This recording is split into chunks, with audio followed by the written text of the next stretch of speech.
दोस्तों पाकिस्तान वो सरजमीन है जिसने कई हीरे पैदा किए, लेकिन इन हीरो को हीरा बनने में कितनी गुर्बत और तकलीफें बर्दाश्त करनी पड़ी और कितना वक्त लगा, ये तो बस वही जानते हैं। दोस्तों जैसा कि आपको पता है कि आजकल एशिया वर्ल्ड कप चल रहा है, तो अल्लाह पाक से दुआ है कि वो पाकिस्तानी क्रिकेटर्स की मदद फरमाए और वो वतन कामयाब होकर लौटे, आमीन। दोस्तों पाकिस्तानी क्रिकेटर्स जो आज इस मुकाम पर हैं और करोड़पति बन चुके हैं, माजी में इनके पास बैट या बॉल खरीदने के भी पैसे नहीं हुआ करते थे। दोस्तों आज की इस वीडियो में हम आपको पाकिस्तान के 7 मशहूर तरीन क्रिकेटर्स के बारे में बताने जा रहे हैं जो बहुत ही गरीब हुआ करते थे, लेकिन आज बहुत ही ज्यादा स्ट्रगल से वो बेहतरीन जिंदगी गुजार रहे हैं। तो वीडियो को आखिर तक जरूर देखिएगा। दोस्तों मेरा नाम है महानूर और आप देख रहे हैं फैक्ट WIK। अगर आपने अभी तक इस चैनल को सब्सक्राइब नहीं किया तो इसको सब्सक्राइब और बेल आइकन को प्रेस कर लें ताकि आपको नई आने वाली वीडियोस की अपडेट मिल सके। तो शुरू करते हैं। नंबर 7 आसिफ अली। दोस्तों आसिफ अली जिसे आज क्रिकेट का हर शौकीन जानता है क्योंकि वर्ल्ड कप के अंदर इनकी शानदार बैटिंग ने पाकिस्तानी टीम जो हार चुकी थी उसे मैच जितवा दिया था।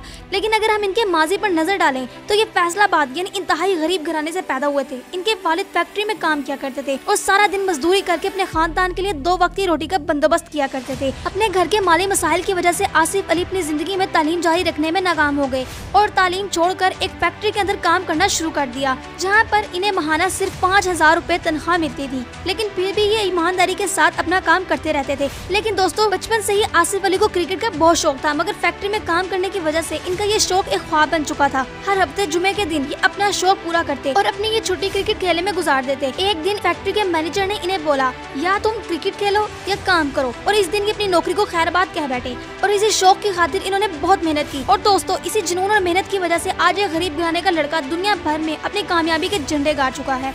नंबर 6 बाबर आजम। दुनिया क्रिकेट के बल्लेबाजी में आज अपनी बादशाहत कायम करने वाले बाबर आजम जो हर क्रिकेट मैच में कोई न कोई नया रिकॉर्ड तोड़ते चले जा रहे हैं। इनकी बैटिंग इतनी मजबूत होती है कि कोई भी बॉलर इनको आउट करने में बेबस नजर आता है। लेकिन पाकिस्तानी क्रिकेट टीम के कैप्टन शुरू से ही बहुत गरीब हुआ करते थे। बाबर आजम के वालिद का कहना है कि इनके पास एक टूटी फूटी और पुरानी मोटरसाइकिल हुआ करती थी। इसी मोटरसाइकिल पर वो अपने बेटे बाबर आजम को अकेडमी लेकर जाया करते थे। इनके वालिद तपती हुई धूप में खड़े होकर अपने बेटे बाबर आजम के आने का इंतजार करते और इस वजह से इनको 10 सालों से स्किन एलर्जी हो चुकी है। और गुर्बत का आलम ये था कि इनके वालिद के पास बस एक बंदे के खाने के पैसे हुआ करते थे और वो खुद भूखा रहकर अपने बेटे बाबर आजम को खाना खिलाया करते थे। फाकों की जिंदगी गुजारने वाले इस खानदान में से एक हीरा निकला और आखिरकार बाबर आजम दुनिया के सामने अपना लोहा मनवाने में कामयाब हो गए। अब न सिर्फ ये शोहरत की बुलंदियों को छू चुके हैं, बल्कि इस वक्त पाकिस्तानी क्रिकेट टीम के कैप्टन भी बन चुके हैं और इस वक्त दुनिया क्रिकेट के नंबर 1 बल्लेबाज भी बन चुके हैं। नंबर 5 फखर जमान। दोस्तों पाकिस्तान के शहर मर्दान के एक छोटे से गांव के गरीब घराने में पैदा होने वाले फखर जमान बचपन से ही कौमी क्रिकेट टीम के हिस्सा बनना चाहते थे।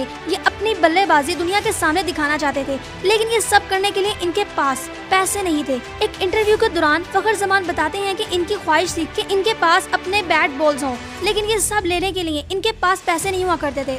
दोस्तों फखर जमान तो अपना शौक पूरा करना चाहते थे, लेकिन सिर्फ 17 साल की उम्र में ही इसे अपने खानदान की कफालत करना पड़ी क्योंकि इनका खानदान बहुत ही ज्यादा माली मसाइल का शिकार हो चुका था।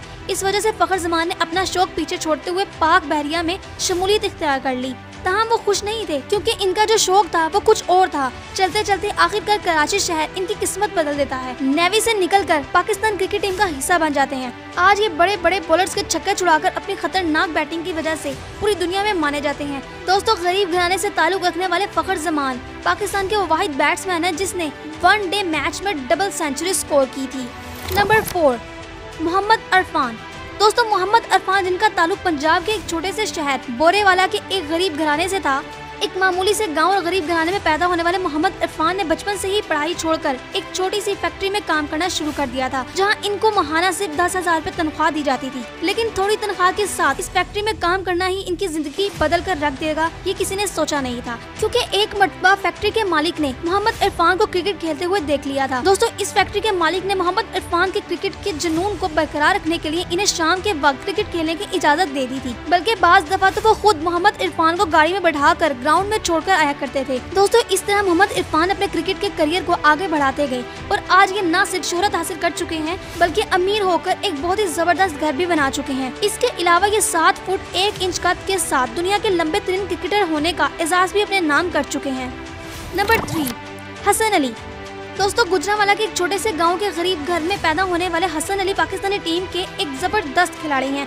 उन्होंने इंतहाई थोड़े अरसे में न सिर्फ परफॉर्मेंस की वजह से बल्कि अपनी शेख मजाजी की वजह से भी लोगों को अपना दीवाना बनाया हुआ है। लेकिन T20 वर्ल्ड कप 2021 के सेमीफाइनल में हसन अली की फील्डिंग पर जहां अफसोस का अंबार खड़ा किया गया, वहीं 2017 के इंडिया और पाकिस्तान के मैच में इनकी जबरदस्त परफॉर्मेंस से मुखालिफिन के मुंह बंद भी हो गए थे, क्योंकि वो हसन अली ही थे जिसने चैंपियंस ट्रॉफी के फाइनल में इंडिया के छक्के छुड़ा दिए थे। एक गरीब घराने से ताल्लुक रखने वाले हसन अली को देखकर कभी भी किसी को ये गुमान न था कि ये मुस्तकबिल में क्रिकेट का बहुत ही बड़ा स्टार बन जाएगा, लेकिन एक रोज क्रिकेट अकेडमी के मालिक ने इन पर सख्त मेहनत की और आज इन्हें शोहरत की बुलंदियों तक पहुंचा दिया। नंबर 2, मोहम्मद यूसुफ। दोस्तों, 2 मरतबा दुनिया क्रिकेट के नंबर 1 बल्लेबाज रहने वाले मोहम्मद यूसुफ का शुमार इन क्रिकेटर्स में होता है जो इंतहाई गरीब थे। दोस्तों, मोहम्मद यूसुफ का ताल्लुक लाहौर के एक गरीब घराने से था और क्रिकेट से पहले ये बहुत ही गरीब हुआ करते थे और अपने घर का चूल्हा जलाने के लिए ये दर्जी का काम किया करते थे। दोस्तों, मोहम्मद यूसुफ बचपन से ही क्रिकेट का शौक रखते थे, लेकिन बैट खरीदने के लिए इनके पास ना पैसे होने की वजह से ये आम लकड़ी के फट्टे से ही काम चला लिया करते थे और वक्त गुजरते गुजरते क्रिकेट का यही शौक इन्हें क्रिकेट ग्राउंड तक भी ले आता है। इनकी बैटिंग से इम्प्रेस होकर लाहौर के एक क्रिकेट क्लब ने इन्हें अपने टीम में शामिल होने की ऑफर की, जो इन्होंने खुशी खुशी कबूल कर ली और यहाँ से इनके क्रिकेट करियर का आगाज हुआ। दोस्तों, आपको बताती चलूं कि मोहम्मद यूसुफ का ताल्लुक एक ईसाई मजहब से था, लेकिन उन्होंने 2006 में इस्लाम कबूल कर लिया था और अपना नाम यूसुफ यूहन्ना से बदलकर मोहम्मद यूसुफ रख लिया था। नंबर 1, शुएब अख्तर।